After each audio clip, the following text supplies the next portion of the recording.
Hello, this video is going to discuss the reasons why many economists believe that changes in the money supply can have effects on real output in the short run, although, as we'll see, not in the long run. This video connects to Chapter 10, Part 10.3, and also Learning Objective 10.3. Now, this video has been split into three parts. The first part has dealt with the development of the short-run aggregate supply curve. The second part discussed how price expectations were updated, either immediately or gradually. This third part is going to show how the economy responds to a change in the money supply in the short run and in the long run. It will include a spreadsheet-based exercise. So let's start part 3. So now we're going to look at a spreadsheet-based example of this. We have what are hopefully some familiar curves to you.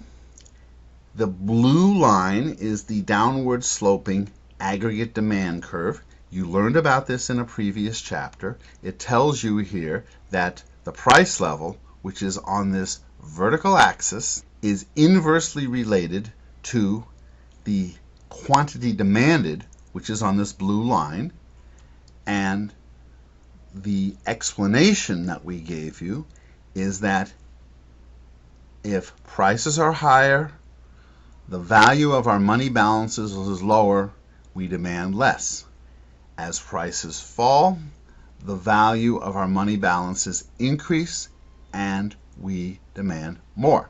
Again, this black line is the long-run aggregate supply curve, whereas this red upward slope line is the short-run aggregate supply curve.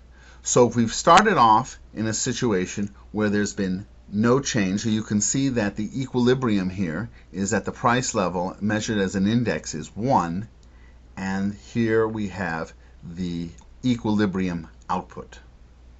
Now let's suppose that there's a 10% increase in the money supply. So the way I'm going to write this, we have a number, an estimate of the money supply, and I multiply that times 1.1. That's a 10% increase. And you can see what happens. Now, notice that there has been no updating. So what I'm showing you right now is for the case of lambda equal to 0. So instead what has happened is that demand has increased, prices are beginning to rise, we're pulling in more factors of production, employment higher, and more capital, capacity utilization rises. At the same time, things getting a little bit more expensive, opportunity cost rises, so higher prices have to be passed on to consumers. So in the short run, we have an increase in quantity demanded and quantity supplied, the equilibrium quantity, and an increase in the price level. Now, let's think about our market participants who have just gotten the news that there's been an increase in the money supply.